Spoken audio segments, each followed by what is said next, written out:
Hello guys, मेरा नाम अभिषेक है। आप सबका स्वागत है मेरे चैनल वर्ड ऑफ स्टोरीज में। एक बार फिर से लेके आया हूँ आपके लिए एक और नई स्टोरी। आज की जो हमारी स्टोरी होने वाली है वो होने वाली है एक प्रेमी के ऊपर, जो प्रेमी को उसकी प्रेमिका मार देती है और फिर वो आत्मा बन के उन सब लोगों को परेशान करता है। तो बिना टाइम वेस्ट करे वीडियो को स्टार्ट करते हैं। वीडियो को स्टार्ट करने से पहले अगर आपने वीडियो को लाइक नहीं किया है तो वीडियो को लाइक करें, चैनल को सब्सक्राइब करें, बेल आइकन जरूर दबाएं, अपने भाई को इंस्टाग्राम पे फॉलो कर लें। तो चलिए वीडियो को स्टार्ट करते हैं। तो ये जो कहानी है ये कहानी है एक प्रेमी जोड़े के बारे में। तो एक राणा साहब थे जो कि कोटा में रहा करते थे और उनकी बहुत ज्यादा उन पे जायदाद थी, बहुत पैसे वाले वो थे और एक बहुत बड़ी हवेली में वो रहा करते थे। लेकिन अपनी उम्र से 10 साल छोटी एक लड़की से उनसे प्यार हो जाता है और प्यार होने के बाद वो उससे शादी करने के लिए कहते हैं। तो वो लड़की उनसे शादी कर लेती है, लेकिन वो लड़की जो है राणा साहब को बिल्कुल भी प्यार नहीं करती और वो सिर्फ और सिर्फ राणा साहब की जायदाद के लिए राणा साहब से प्यार करती है और उसका पहले से ही कोई प्रेमी था। अब एक दिन होता क्या है, राणा साहब अपने कमरे में सो रहे होते हैं। वो लड़की अपने प्रेमी के साथ राणा साहब के कमरे में आती है। राणा साहब का मुंह दबा लेते हैं वो दोनों लोग और राणा साहब को बांध के ना हवेली से बाहर ले जाते हैं। अब जब वो राणा साहब को हवेली के बाहर ले जाते हैं तो हवेली के बाहर ले जाने के बाद वहां पे वो एक गड्ढा करते हैं और गड्ढा करके राणा साहब को जिंदा ही वहां दफन करने लगते हैं। अब जब वो जिंदा उन्हें दबाने लगते हैं वहां, तो राणा साहब चीखते हैं, चिल्लाते हैं, लेकिन कोई उनकी आवाज नहीं सुनता क्योंकि उनका मुंह बांध रखा होता है उन्होंने। मरते मरते राणा साहब एक बात कहते हुए जाते हैं, जिस तरीके से तुम मुझे मार रहे हो ना, मैं किसी भी प्रेमी को नहीं छोड़ूंगा। कोई भी प्रेमी हो, कितना भी प्यार करता हो, अच्छा हो बुरा हो, सारे प्रेमियों को मैं मार दूंगा जो भी मेरे इस हवेली में आएगा। ऐसे करके बोलते हैं वो और बोलते बोलते ही मर जाते हैं और श्राप देते हैं हवेली को कि हवेली में कोई भी जिंदा नहीं बचेगा, सब मर जाएंगे। इतना कहने के बाद राणा साहब की मृत्यु हो जाती है। मृत्यु होने के बाद राणा साहब की जो आत्मा है सबसे पहले उन दोनों लोगों को मारती है। उन दोनों को मारने के बाद राणा साहब की हवेली में जो भी कोई आया करता था प्रेमी जोड़ा, उन लोगों को राणा साहब मार दिया करते थे। उनके अलावा अगर कोई और नॉर्मल आदमी, कोई सिंगल आदमी, लड़के लड़के, लड़कियां लड़कियां आती थी तो उन्हें राणा साहब कभी कुछ नहीं कहा करते थे। तो एक दिन की बात है, सपना और रजत, इन दोनों की शादी होने वाली थी। एंगेजमेंट हुई थी बट अभी शादी हुई नहीं थी। दोनों एक दूसरे से बहुत प्यार करते थे। वो दोनों लोग अपने घर पे बिना बताए उस हवेली में घूमने के लिए चले जाते हैं और जैसे कि मैंने आपको बताया वहां और भी लोग आया करते थे। वो भूत सिर्फ और सिर्फ प्रेमी जोड़े को कहा करता था, जो भी कुछ कहा करता था, और किसी को कुछ नहीं कहता था वो। तो ऐसे ही सपना और रजत जो है रात को हवेली के बाहर टहलने निकले होते हैं। तो होता क्या है, वो चलते चलते गलती से उसी जगह पहुंच जाते हैं जिस जगह राणा जी को दफनाया गया होता है। अब जाते जाते एकदम से रजत का पैर जो है वो जमीन में धंस जाता है और वो पैर हल्के हल्के करके जमीन में धंसता ही रहता है। धंसने के बाद क्या होता है, वो तेज तेज चिल्लाने लगता है, लेकिन कोई भी मदद के लिए नहीं आता है। सपना भी बहुत डर जाती है, वो भी कोशिश करती है कि किसी को बुलाए। वो भी काफी चीखती है, चिल्लाती है, लेकिन कोई भी मदद के लिए नहीं आता है।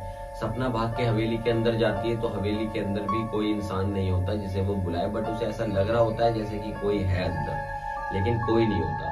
अब वो वहां से चीख पुकार मचा के सब कुछ करके वापस आती। जब वो वापस रजत के पास आती है ना, तो रजत का बस हाथ बचा हुआ होता है ऊपर, बाकी वो पूरा जमीन के अंदर धंस गया होता है। सपना जैसे ही उसका हाथ पकड़ती है, सपना हाथ पकड़ने के बाद रजत का हाथ जो है वो सपना को भी नीचे खींचने लगता है और सपना अपने मुंह के बल नीचे घुसने चालू हो जाती है। सपना अपने पैर हिलाना शुरू कर देती है, क्योंकि कोई भी वहां मदद के लिए नहीं था तो सपना भी दफन हो जाती है। अब पहुंचते हैं उसके घर। सपना के घर वाले बहुत ज्यादा परेशान हो जाते हैं क्योंकि 3-4 दिन हो गए होते हैं, सपना वापस ही नहीं आती है। उधर वो पता करते हैं रजत के घर पे, तो रजत के घर वाले भी यही कहते हैं कि रजत भी पता नहीं कहाँ है, वो भी नहीं मिल रहा है। बहुत ज्यादा परेशान हो जाते हैं। उसके बाद क्या करा जाता है, उसके बाद सपना की एक छोटी बहन थी सलोनी, वो अपने पति समीर और कुछ दोस्तों के साथ ना ढूंढते ढूंढते उन्हें हवेली पहुंच जाती है। और ये जो सलोनी है, सलोनी का पति जो है ना समीर, ये एक पैरानॉर्मल एक्टिविस्ट है। तो जैसे ही समीर एंटर करता है ना हवेली के अंदर, उसे समझ में आ जाता है कि यहाँ कुछ गड़बड़ है, यहाँ कुछ आत्माओं का वास है। अब वो ऐसे ही ढूंढते ढूंढते करते करते वो जगह पे पहुंच जाते हैं जहाँ पे उसे दफनाया गया होता है। वहां पे बहुत ज्यादा स्ट्रॉन्ग वाइब्स उसको आ रही होती है कि नेगेटिव एनर्जी यहाँ पे कुछ ना कुछ है समीर को। तो समीर अपने सारे दोस्तों को, यारों को कमरे में लेता है, उनसे बोलता है कि देखो अब ये कंफर्म है कि यहाँ पे ही कुछ उन दोनों के साथ गलत हुआ है। हम लोगों को उन लोगों के चेक करने के लिए ना यहाँ पे एक तंत्र मंत्र का गेम करना पड़ेगा और हम उसकी आत्मा को बुलाएंगे जिसने भी मारा है उन्हें, और उससे पूछेंगे कि उन्हें क्यों मारा है और उसको कोशिश करेंगे कि यहाँ से भगा दे। सारे यार दोस्त तैयार हो जाते हैं, लेकिन समीर उनसे बोलता है कि जब तक ये पूरा चीज पूरी नहीं हो जाती तब तक कोई भी उस कमरे से बाहर नहीं निकलेगा और कोई भी मेरा हाथ नहीं छोड़ेगा। सब कहते हैं ठीक है। तो वो रात को ये चीज तैयारी करते हैं और वो पूरे कमरे में बंद होके गेम को स्टार्ट करते हैं। कैंडल्स वगैरह जला लेते हैं वो, और सब एक दूसरे का हाथ पकड़ के, और समीर जो है स्टार्ट करता है बुलाना।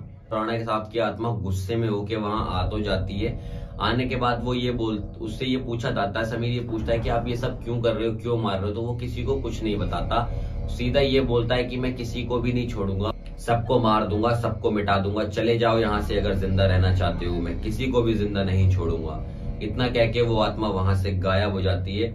उसके बाद समीर जो है सपना की आत्मा को बुलाता है, यानी अपनी साली की आत्मा को बुलाता है और उससे पूछता है कि क्या हुआ था। तो उसने बताया कि ऐसे ऐसे करके राणा साहब ने हम दोनों को अंदर बंद कर दिया था और मेरी लाश भी वहीं पड़ी हुई है, प्लीज मेरी लाश को वहां से निकाल लो और रजत की लाश को भी वहां से निकाल लो, मैं वहां और नहीं रहना चाहती। इतना कहने के बाद वो उनसे ये पूछते हैं, समीर पूछता है कि राणा साहब की आत्मा को मारने का कोई तो तरीका होगा यार, कुछ तो होगा जिस तरीके से हम राणा साहब को मार सकते हैं। तो सपना बोलती है ऐसा तो यार कोई तरीका नहीं है जो आप उन्हें मार सकते हो।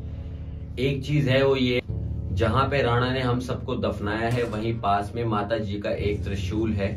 उस त्रिशूल से राणा की जो आत्मा है उसको मुक्ति करी जाती है, और अगर वैसे तुमने कर दिया तो राणा की आत्मा को मुक्ति मिल जाएगी और हम सब लोगों की आत्मा को भी मुक्ति मिल जाएगी। लेकिन राणा जी की आत्मा जो है तुम्हें वहां तक पहुंचने नहीं देगी, इतना आसान मत समझना इसको। समीर कहता है ठीक है, लेकिन हम कोशिश पूरी करेंगे कि हम त्रिशूल तक पहुंच पाए। तो समीर एक प्लान बनाता है कि समीर जो है राणा की आत्मा को अपने साइड बुलाएगा और खुद को उससे ट्रैप करवाएगा। ट्रैप करवाने के बाद इतने उसकी वाइफ सलोनी जो है वो जाके वहां से त्रिशूल ले आएगी और वो इसी तरीके से अपना प्लान एग्जीक्यूट करते हैं। राणा को बुलाता है, समीर कहता है तू मेरा कुछ नहीं कर सकता, तू मेरा कुछ नहीं कर सकता, मैं तेरे जहां तू दफन हुआ था वहीं पे आके खड़ा होता हूँ, देखता है कि तू मेरा क्या बिगाड़ेगा। तो भाई समीर वहां पहुंच जाता है अकेला और वो उस राणा से वार्तालाप करता है। राणा जो है उसे अंदर खींचने लगता है। इतने यहाँ पे उसे बिजी करके सलोनी जो है वो चली जाती है त्रिशूल वाली जगह पर, और वहां से वो जैसे तैसे कैसे भी करके त्रिशूल निकाल लेती है। लेकिन राणा को ये पता चलता है कि कोई त्रिशूल निकालने जा रहा है, तो राणा जैसे ही वहां पहुंचता है इतने में वो त्रिशूल निकाल लेती है और वो त्रिशूल से ही राणा के ऊपर वार करती है, क्योंकि राणा उसे मारने वाला होता है। जैसे ही राणा के त्रिशूल टच होता है वैसे ही उसकी जो आत्मा होती है वो एकदम फ्लावर्स बन के नीचे गिर जाती है और उसको मुक्ति मिल जाती है। उसी तरीके से बाकी जो लोगों को उन्होंने दफनाया था उन सबकी आत्मा को भी मुक्ति मिल जाती है। उसके बाद समीर वहां जितने भी लोग दफने थे सबकी लाश को निकाल के जला देते हैं और सपना और रजत की लाश को अपने साथ घर ले जाते हैं और पूरे क्रियाक्रम के साथ उनके घर वालों को उनकी लाश सौंप कर उनका भी क्रियाक्रम कर दिया जाता है। यही एक कहानी थी जो राणा साहब से रिलेटेड थी, और राणा की आत्मा जो है वो बाद में उस हवेली में कभी किसी को परेशान नहीं करती, ना ही कभी किसी को उसने दफनाया। यही एक कहानी थी। अगर कहानी आपको अच्छी लगी हो तो वीडियो को लाइक करना, चैनल को सब्सक्राइब करना, बेल आइकन जरूर दबाना, अपने भाई को इंस्टाग्राम पे फॉलो कर लेना। मैं मिलूंगा इससे नेक्स्ट वीडियो में, तब तक के लिए हंसते रहे, खुश रहे, मस्त रहे और अपने भाई को लाइक फॉलो सब्सक्राइब करते रहे और अपने भाई की वीडियो देखते रहे। Bye bye.